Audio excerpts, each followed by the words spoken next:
Buenas, bienvenidos a su programa Sabores de Cordillera. Tenemos hoy como invitada especial a la profesora María Irene. Ella va a explicarnos todo acerca de la química de los alimentos. Es un placer tenerla para acá, profesora. ¿Cómo está? Muchas gracias. Bien, gracias por la invitación y pues aportar un poquito al programa de estudios abiertos que usted está coordinando, pues en la parte de química, en lo que pueda ayudar, aquí estoy.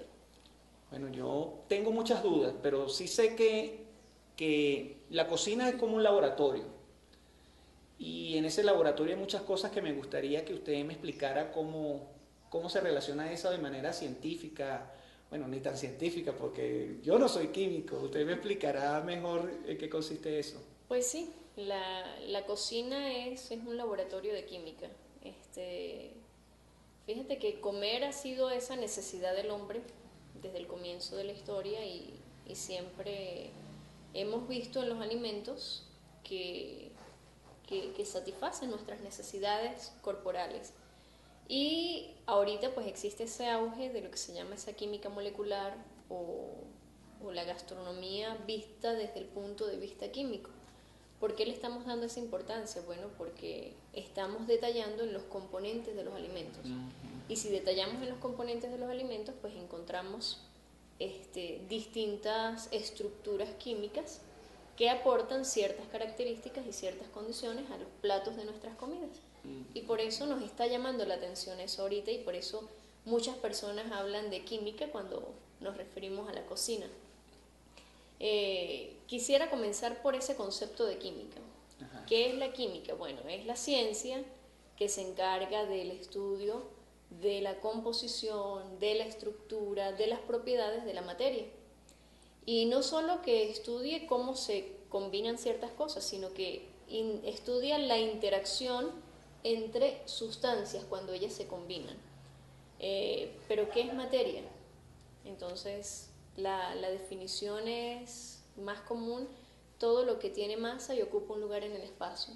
O sea, yo soy materia. Todos somos materia. Esta es materia. Entonces, empezamos a ver al alimento como materia. ¿Y qué compone a esa materia? Bueno, existe una clasificación también muy general de la materia, que son lo que se define como sustancias puras y mezclas. Entonces, una sustancia pura es aquella que está compuesta como que de los mismos átomos, un elemento, el oxígeno, los que se presentan de manera natural de manera pura en la naturaleza. ¿Y eso de inorgánico y orgánico, qué es eso? Ajá, eso tiene que ver con la composición y con los enlaces que mantienen unidos a los átomos en esas moléculas. Ya voy para allá. Okay. Antes de esa clasificación está lo de la sustancia pura y lo de la mezcla. En las mezclas tenemos entonces combinaciones de dos o más sustancias y estas mezclas pueden ser homogéneas o heterogéneas. Homogéneas cuando no distingo qué compone a esa mezcla. Por ejemplo, si yo disuelvo la sal en el agua, yo después no veo los granitos de sal allí, sino que tengo una solución, una mezcla homogénea. El vino, por ejemplo. Pero ¿qué sucede cuando tengo, por ejemplo, la mayonesa o la leche? Yo de repente puedo distinguir allí ciertas burbujitas, ciertas cositas que están como en suspensión, como coloides, y esas son mezclas heterogéneas, en que yo puedo distinguir distintas fases en esa solución.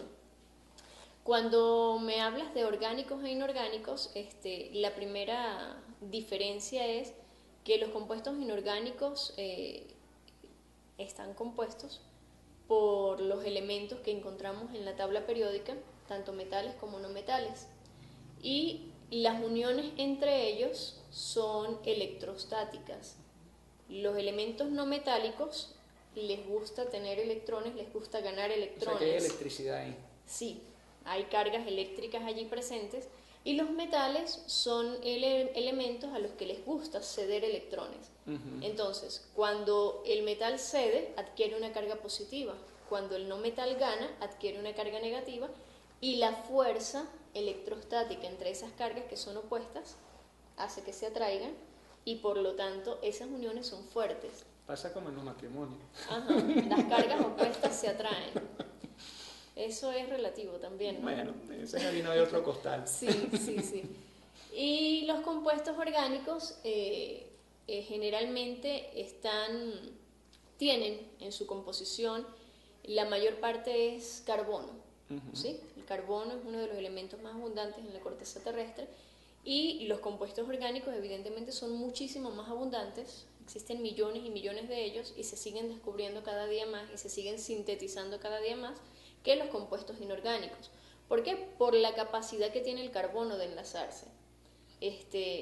Mencioné que elementos metálicos y no metálicos se unen por diferencias entre cargas opuestas, mientras que los compuestos orgánicos se unen por enlaces covalentes. ¿Qué significa eso de enlaces covalentes?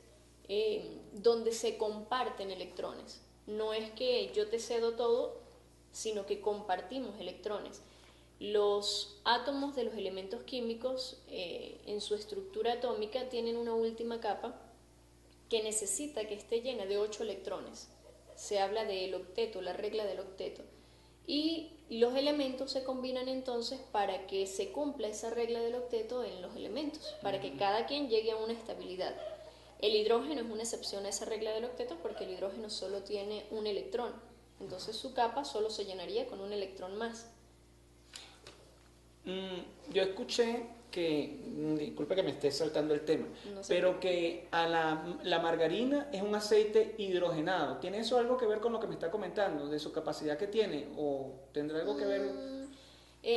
La manteca es una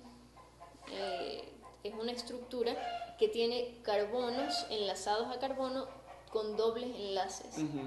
Y esos dobles enlaces tienen electrones disponibles a los que llega el hidrógeno y se une a ellos. Y entonces ya el carbono pasa de tener una hibridación de doble enlace a una hibridación de un enlace sencillo, y por eso se hidrogena, porque tiene electrones disponibles para compartir con el hidrógeno. Y eso hace que sea más dura, que se vuelva más dura.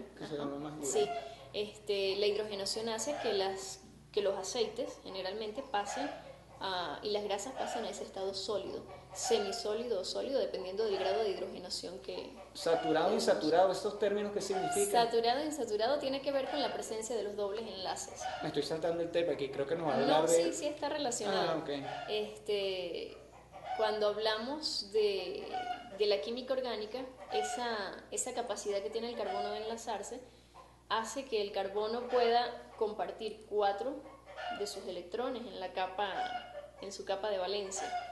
Y esos 4 electrones se pueden compartir de 1 en 1, de 2 en 2 y de 3 en 3. Y por eso hablamos de enlaces sencillos, enlaces dobles y enlaces triples. Cuando hablamos de insaturados, cuando hablamos de compuestos insaturados, es por la presencia de esos dobles enlaces. Saturados es que el carbono está con sus 4 electrones ya enlazados. Los dobles y los triples enlaces son enlaces insaturados y por eso la molécula se llama de esa manera. Ok, entendí. Bueno, vamos al corte y regresamos con más de la química de los alimentos y en su programa Sabores de Cordillera. Aquí de regreso en su programa Sabores de Cordillera, estábamos hablando, profe, acerca de los enlaces. Sí.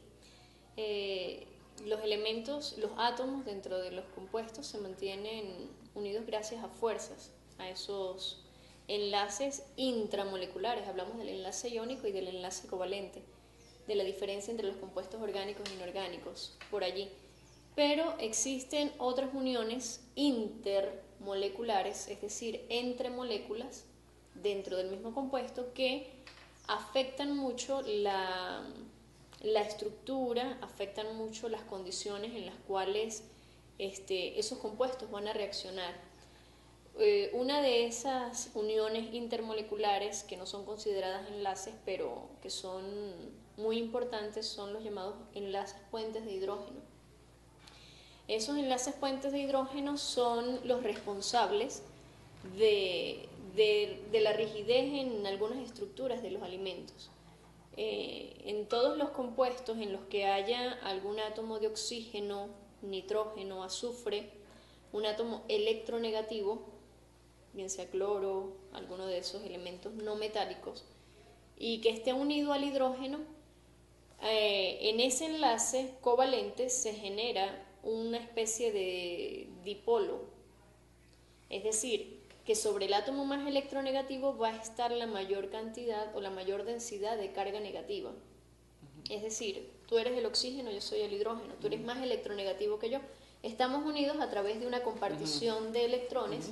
Yo te cedo un electrón y usted está compartiendo acá un electrón, pero la carga negativa está sobre usted. Hay una densidad de carga negativa sobre ese átomo, sobre ese átomo electronegativo, y para este lado queda una densidad de carga positiva. Y entonces este dipolo, que en cierta manera hace que toda la carga negativa esté allá, hace que el hidrógeno, esa carga parcial positiva, se una a través de cargas, de fuerzas electrostáticas, a otro átomo electronegativo de otra molécula. No se forma un enlace, pero sí hay una atracción de cargas opuestas, y esos son enlaces fuertes, parecido al enlace iónico. ¿Y cómo se manifiesta eso en la realidad? Por ejemplo, los carbohidratos, o sea, cómo se mantienen unidos los azúcares, cómo se mantienen unidos las grasas, los aceites, es a través de enlaces puentes de hidrógeno. ¿Por qué absorben agua? ¿Por qué son tan fácil, por qué su estructura es fácilmente permeable? ¿Por qué se expanden? ¿Por qué se espesan? ¿Por qué son utilizados como gelificantes? Quiere decir que todo tiene que ver con electricidad. Sí, todo tiene que ver con cargas eléctricas, atracción de fuerzas electrostáticas. Existen otras uniones como las uniones de Van der Waals, pero son en menor proporción. También se presentan así cuando hay dipolos, pero su fuerza no es tan grande. Mientras que la de los puentes de hidrógeno, por ejemplo, cuando tú calientas, aumentas temperatura, esos enlaces se pierden, y por eso es que hablamos de repente de que se deshidrata o se hidroliza algo. Bueno, estoy afectando en la estructura los enlaces puentes de hidrógeno. Que pueden afectarse por cambios en temperatura. Cambios de temperatura. Prácticamente eso es lo que más los afecta, y el pH, que el grado de acidez en el que esté inmerso el compuesto.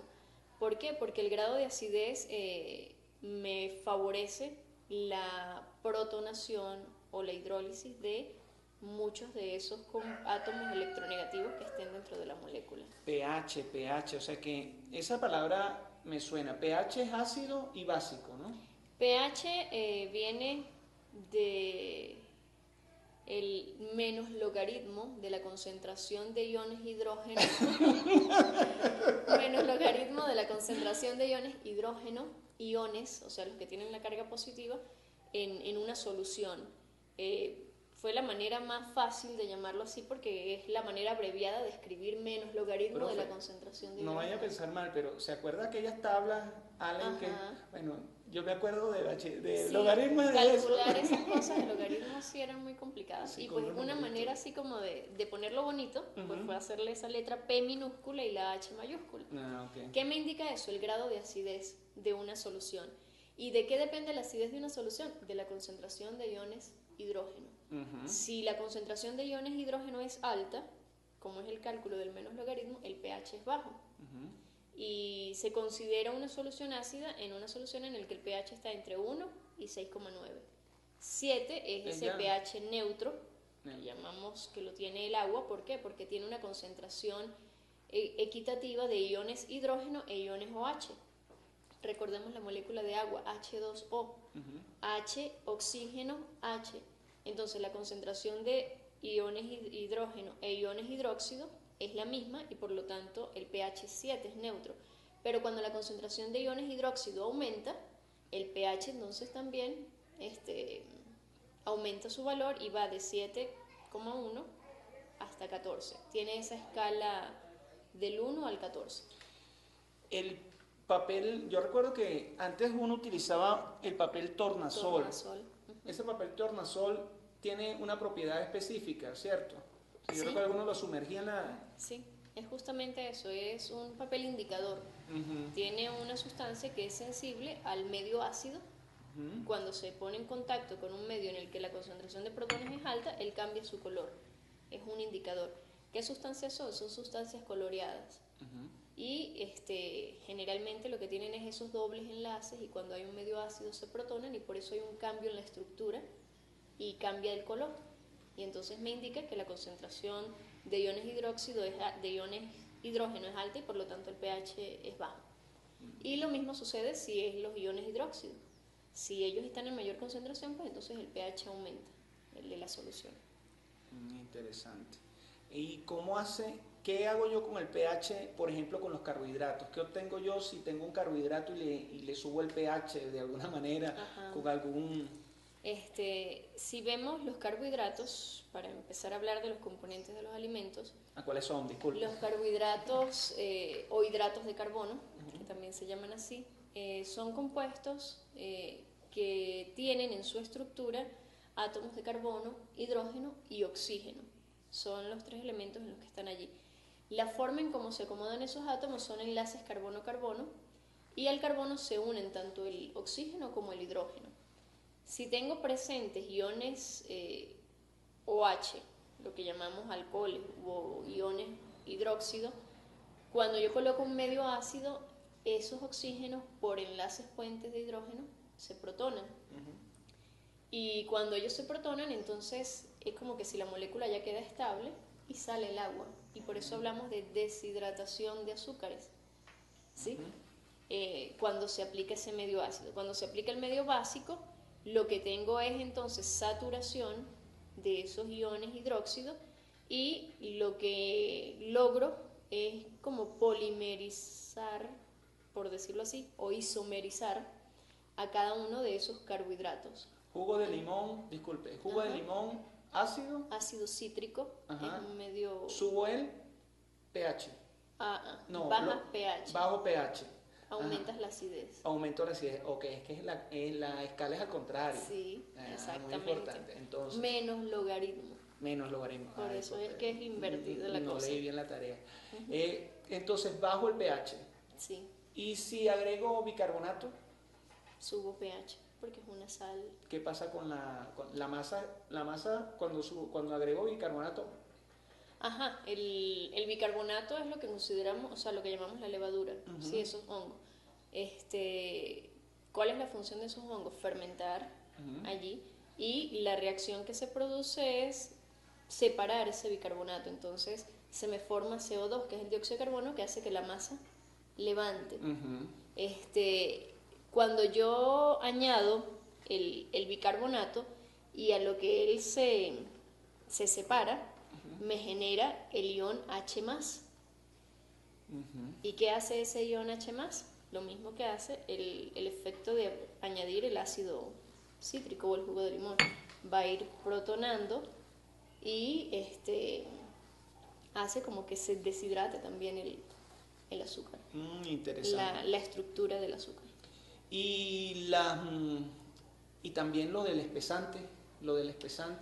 Bueno, por esa facilidad de los carbohidratos de absorber y retener agua, tienen esas propiedades espesantes, gelificantes, ¿sí?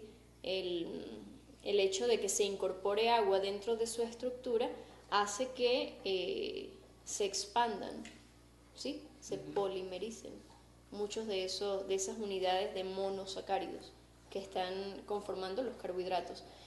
Los carbohidratos pueden ser monosacáridos, pueden ser disacáridos cuando se unen 2 unidades de esos sacáridos como la fructosa, la glucosa, la maltosa. Azúcar. Los azúcares, los más sencillitos que podamos encontrar. Los disacáridos ya es como la sacarosa, la galactosa, que son los azúcares que están presentes, por lo menos la galactosa es la unión, creo que si mal no recuerdo, de la lactosa con, no me acuerdo quién. Con alguien que era muy galán. Por allá estaba. Sí, tienen que ver con derivados de los ácidos galacturónicos, por allá está la cosa. Y quiere decir que un carbohidrato es un azúcar, básicamente. Sí, son azúcares. Claro, los mono y los di son los que nosotros conocemos como azúcares. ¿El azúcar de mesa qué es? Sacarosa, la unión de una unidad de glucosa con una unidad de fructosa. Y esa Ah, fructosa. Ajá, que es el azúcar que generalmente está en las frutas. Por eso el nombre, obvio. Y los grados de dulzor son distintos. Ujú. Ya cuando pasamos a oligosacáridos, donde hay 3 a 10 unidades unidas, unidades de sacáridos unidas en secuencia, ya las propiedades son distintas. Por ejemplo, el polisacárido como el almidón, la celulosa, no tienen las mismas propiedades que la sacarosa. Sucede que muchas veces hay personas tratando de hacer recetas para personas con diabetes, utilizan edulcorantes de ese tipo y usan las mismas medidas que usan para la sacarosa, que es y por supuesto les da algo extremadamente dulce. Sí, por esa porque razón. las concentraciones de azúcar en los edulcorantes pues son muy altas. La sacarosa tiene un valor para medir el dulzor de 100 y en función de esa unión de esos dos monosacáridos pues se calcula el dulzor de muchas otras sustancias. Pero los edulcorantes no son carbohidratos. Los edulcorantes son otro tipo de sustancias. Por eso es que engordan menos. Sí, porque no tienen la estructura básica de un carbohidrato, pero tienen efectos secundarios. Y esos efectos secundarios tienen que ver con que alteran otras funciones renales. ¿Sabe que leí que hay una sal de, sal de plomo, un azúcar de plomo, hay algo que tiene una propiedad dulce dentro de un elemento que es muy tóxico y que en la antigüedad se usaba. Sí, creo que es el plomo, El justamente. plomo, sí, y a veces en la búsqueda de los placeres del paladar consumimos cosas que no son del todo muy sanas. No. Ahorita por tratar de minimizar de repente lapsos de tiempo, por, por evitarnos de repente un trabajo adicional, pues utilizamos otro tipo de aditivos a esos alimentos y si no vemos cuál es la función específica de ese aditivo, pues estamos añadiendo cosas que no nos hacen. Sucede con la comida rápida. La comida rápida es una vertiente de la cocina que habla de acortar los tiempos de cocción para que el comensal disfrute mucho más rápido de sus alimentos, pero están cargados de grasa, de una serie de aditivos. Exactamente. Surge también un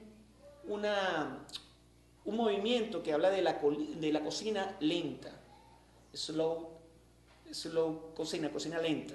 Y el símbolo es casualmente un caracol que da la señal de lentitud. Y es un movimiento que está buscando lo tradicional, respetar los tiempos de cocción y toda esa serie de cosas, usar menos aditivos para hacer la vida más sana. Más sana. Pues no había escuchado eso de cocina lenta, pero sí, o sea, tiene algo de lógica. Sin embargo, los conservantes, los antioxidantes en algunos de los aceites y las grasas, pues son necesarios, algunas veces esos aditivos. Lo importante es utilizar productos confiables, ¿sí? Muchas veces, de repente, en algunas técnicas de conservación y de transformación de los alimentos, debemos utilizar productos cuyas reacciones secundarias a veces se consideran cancerígenas, pero si los usamos creo que de manera adecuada o con las dosis adecuadas, pues creo que no llegan a ser así tan dañinos. Y el efecto Maillard, ¿cómo es el nombre? Es que se me... Maillard, ¿no? ¿Qué es ese del tostadito? Ajá, la reacción de Maillard. Maillard, iba por ahí el nombre.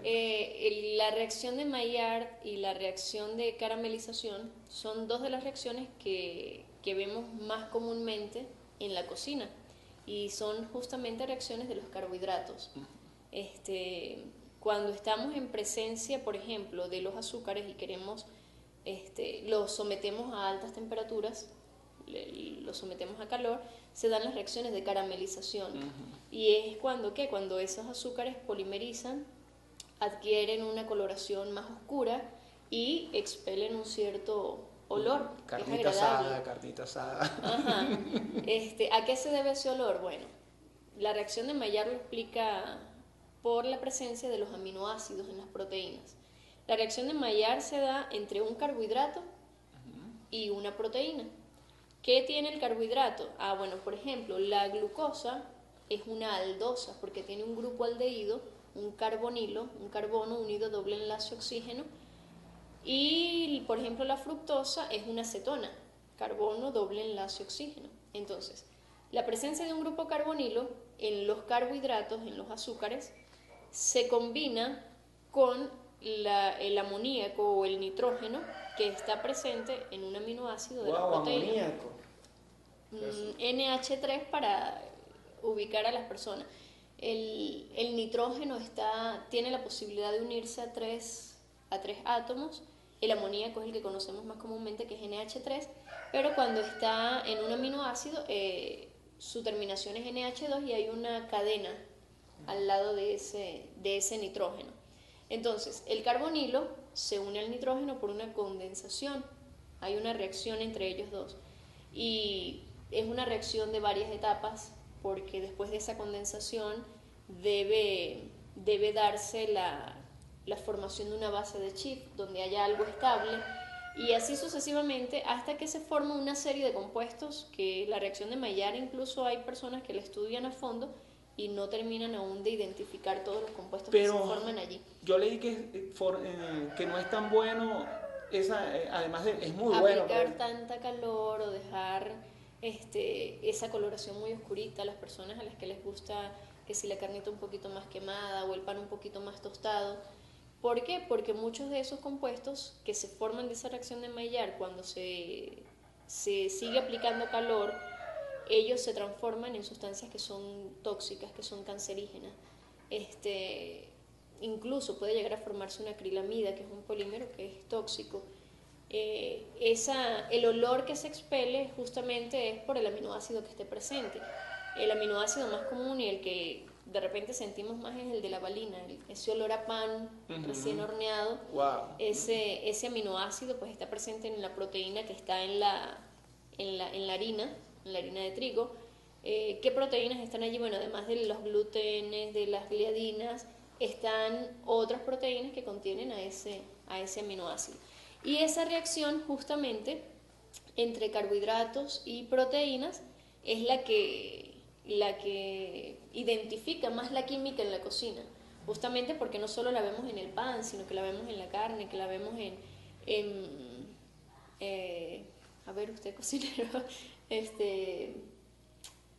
¿en qué otra reacción,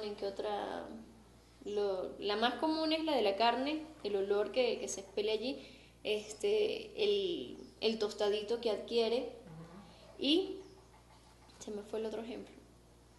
Bueno, en realidad cuando caramelizo, por decirlo de alguna manera, la cebolla, pero ahí hay otra cosa también. Ajá, bueno, en la cebolla también hay un desprendimiento del ácido. La cebolla te contiene un ácido que es el que no hace picar. El irritante, ajá.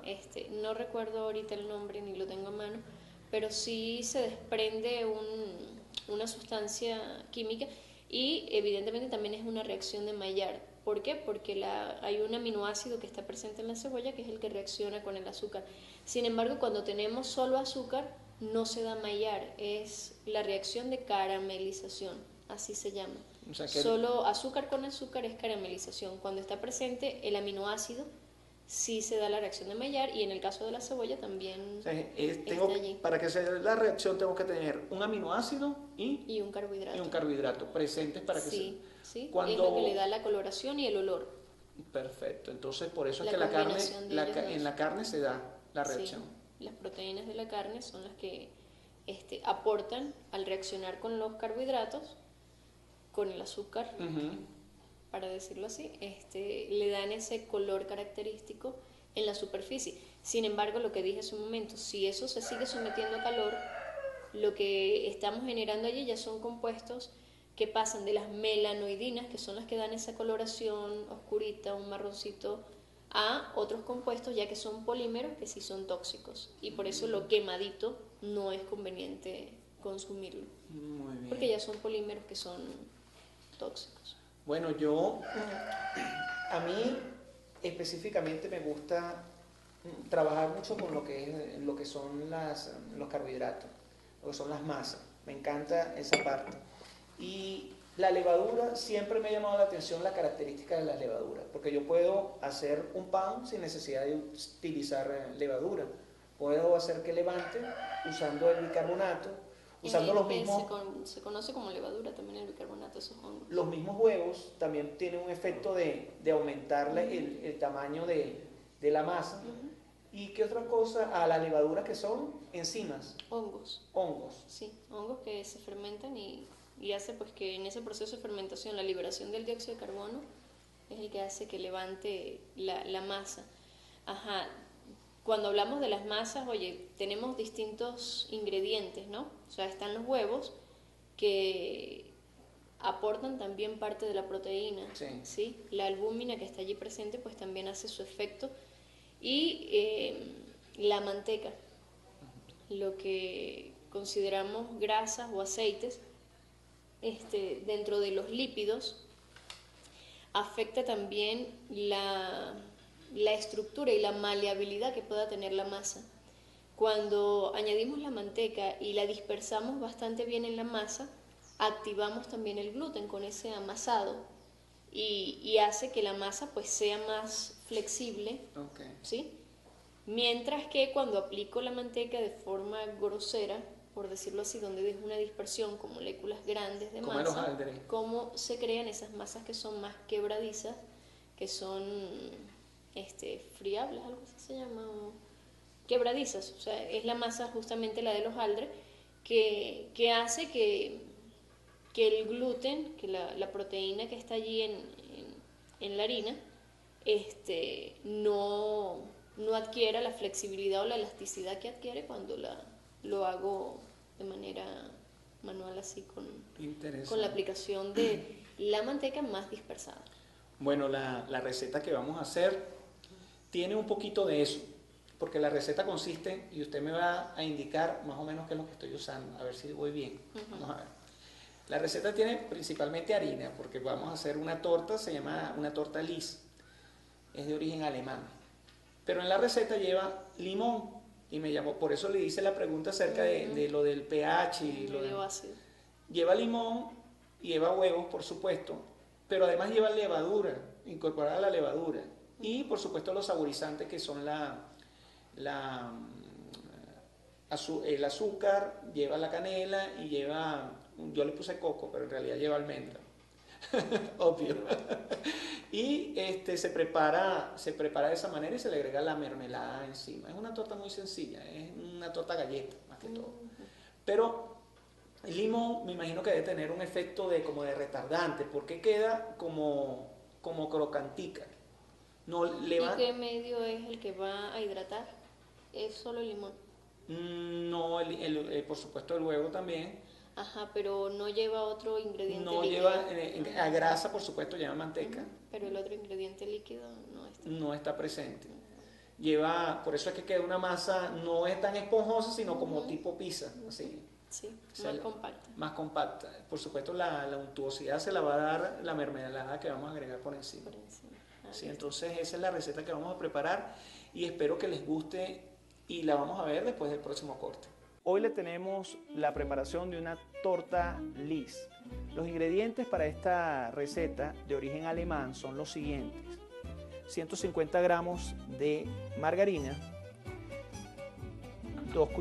una cucharada de levadura, una cucharadita de canela, coco rallado, 2 huevos, limón para la ralladura,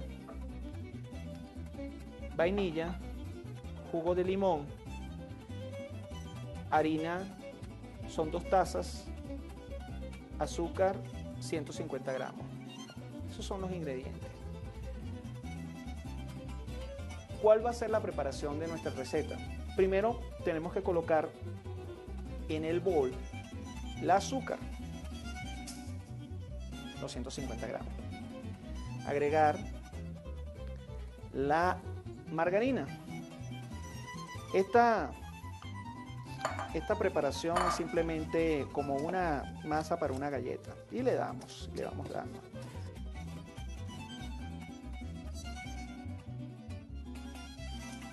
Vamos mezclando hasta mezclar el azúcar con la margarina. Pudiésemos hacerlo con una batidora o con la mano, pero yo creo que como que no voy a dedicar por hacerlo con la mano. Ajá, mezclamos. En realidad no tiene que estar totalmente integrada. Podemos irla mezclando de esta manera y en el momento en que esté ya integrada con el azúcar, añadimos los saborizantes y posteriormente los saborizantes que son el jugo de limón, la canela y la vainilla, son nuestros saborizantes. Vamos mezclando y hacerlo con la mano. Me voy a acercar ahorita los saborizantes. Vamos a agregar la canela y vainilla, exactamente. Le damos la canela, yo creo que mucho. La canela y la vainilla se la ponemos aquí al ojo. Una cucharita. Así. Vamos mezclando. El olor, por supuesto, que después que tenemos esto mezclado, es una galleta, básicamente. Le vamos a añadir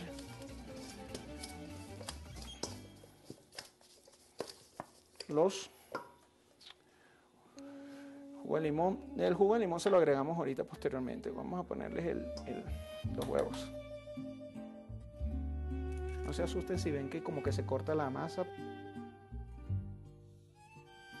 Eso es perfectamente normal.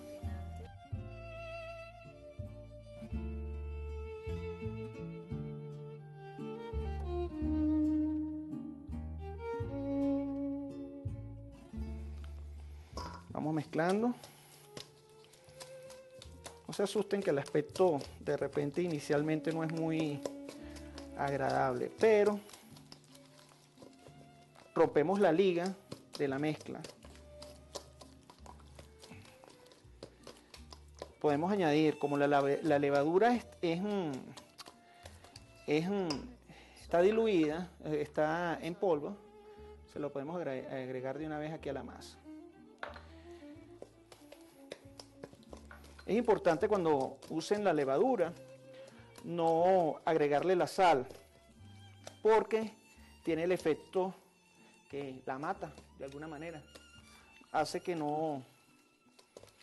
A veces las dejamos creciendo, dejamos que crezca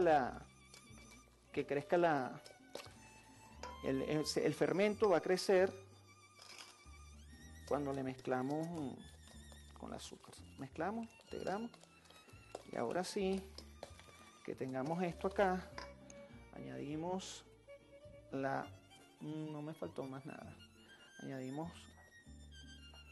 la harina poco a poco. Vamos haciendo la mezcla. Dentro de un rato sí le voy a meter la mano. ¿Qué pasa? Esta mezcla es más grasa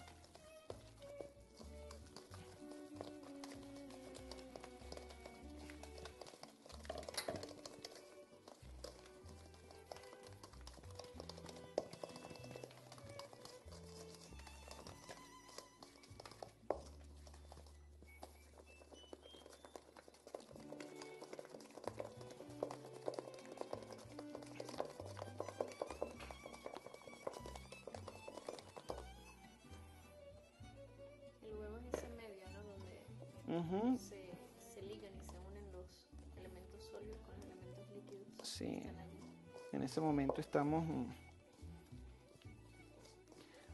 Ahorita le voy a poner un toque, le voy a agregar un poquito de alcohol.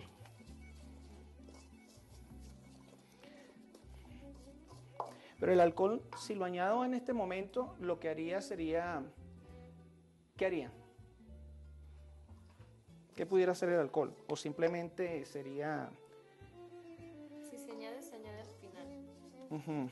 Porque añadir ahorita alcohol intervendría en la reacción justamente de los carbohidratos, en la milasa vendría a oxidar. Ujú. Es preferible hacerlo al final cuando ya la masa está lista. Cuando ya le estoy colocando esto, porque es que ya casi está lista, lo que falta es agregarle este poquito. Incorporar esa. Yo voy a, ¿qué voy a hacer con esta masa? Yo voy a meterla en la nevera, de manera de que me dé otra consistencia. O sea, voy a meterla, el limón, gracias, profe, por acordarme. En este momento agrego el limón. Activo la levadura. Y también le doy otro saborcito. Y agregamos también otro saborizante. Siempre la parte verde, la parte blanca me amarga la preparación. Pam, pam, pam. Un tamborcito. Ok. Listo.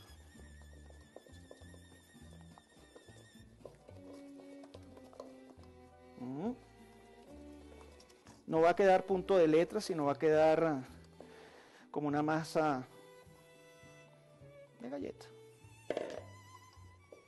Ahora se preguntan cómo. Está más hidratada que una masa de galleta. Sí. Por eso es que recurro a la nevera, porque para que sea más maleable, yo necesito que esté más fría. Entonces al enfriarse como que adquiere otra consistencia.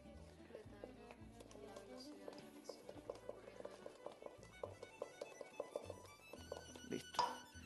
Bueno, vamos al corte mientras esto pasa a la nevera. Lo metemos a la nevera y continuamos. Aquí vamos a continuar con nuestra receta de la torta Liz. Necesitamos para ello una manga y cargarla de la siguiente manera.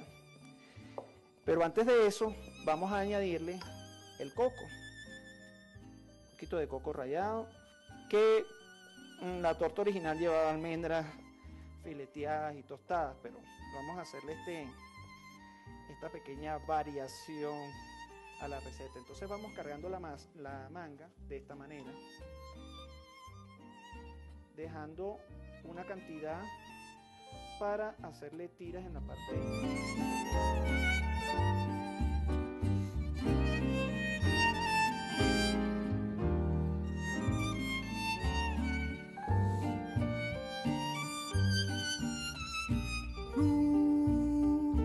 Lucerito del alba con tus destellos de amanecer.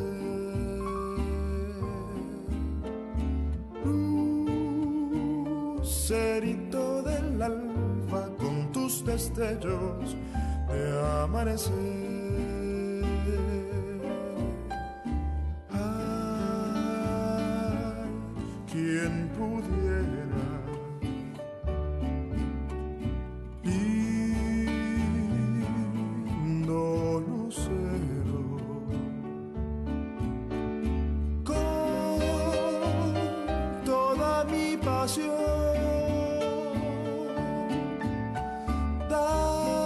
darte todo mi amor, tejer de tu luz hermosa una trenza de luz pura para adornar la figura de mi morena graciosa, para adornar la figura de mi morena graciosa.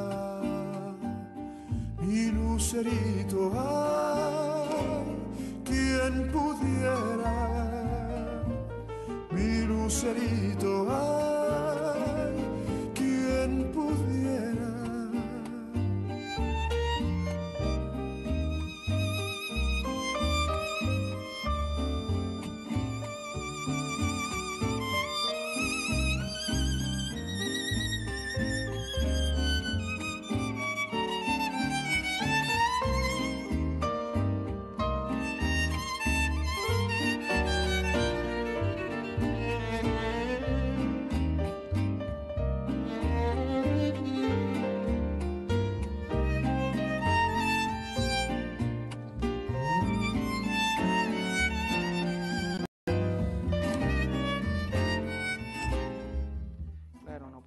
colocarle mucha mermelada. ¿Por qué? Porque saturaríamos sería demasiado empalagoso. Incluso podría ser con fruta Pero la fruta, deshidratada.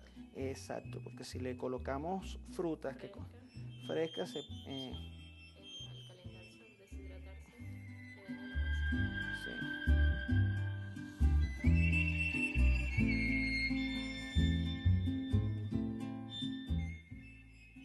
sí.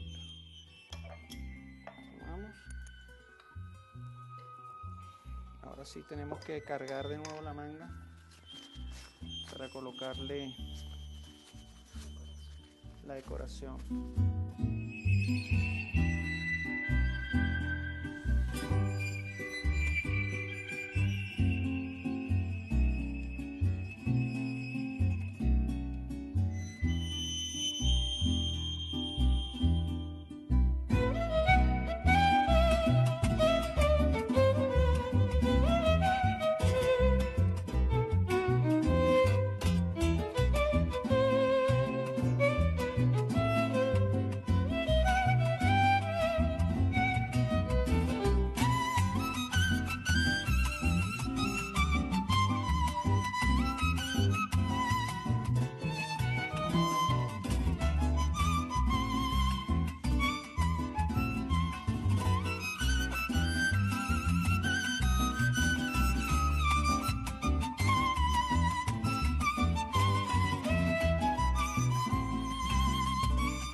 Continuamos entonces con ayuda de la manga, colocándole como las ventanitas a nuestra preparación. Si quiere, se le puede agregar una en el medio, también para darle otro aspecto. Los bordes también se les puede colocar un poquito más de la preparación. Ustedes juegan con su creatividad. A veces se puede dejar de esta manera para que tenga el aspecto campesino, el aspecto rústico, y también eso forma parte de la preparación. Lo vamos a meter al horno. Primero tomamos un guante para no quemarnos. Previamente. Recordemos que cuando tenemos el horno no transmite calor si no tocamos ninguna superficie metálica. Entonces lo vamos a meter en el horno. Una temperatura de 250 grados aproximadamente. Por 25 30 minutos hasta que dore, depende de su horno. Y tendremos la torta. Después que la tengamos lista, vamos a agregar con la azúcar pulverizada, vamos a tamizar la azúcar pulverizada y listo. Podemos servir con un helado, podemos acompañarlo con helado, queda maravilloso, con café, con té. Es más que todo una tarta para acompañar. Espero que les guste. Dentro de un rato vamos a ver cómo queda la preparación final. Bueno, llegó la hora de sacar nuestra torta del horno. Vamos a ver qué tal está. Huele bien. La acercamos. Ahora nos resta colocarle la azúcar pulverizada, tamizada previamente para efectos de decoración. Colocamos así un poquito. Y en este momento, porque está saliendo del horno. ¿Por qué? Si sale del horno, saliendo del horno, ¿qué efecto tiene? Que esté calientica. Se adhiere, ¿verdad? ¿Cómo es esto? Una pérdida para la nación. Listo. Listo.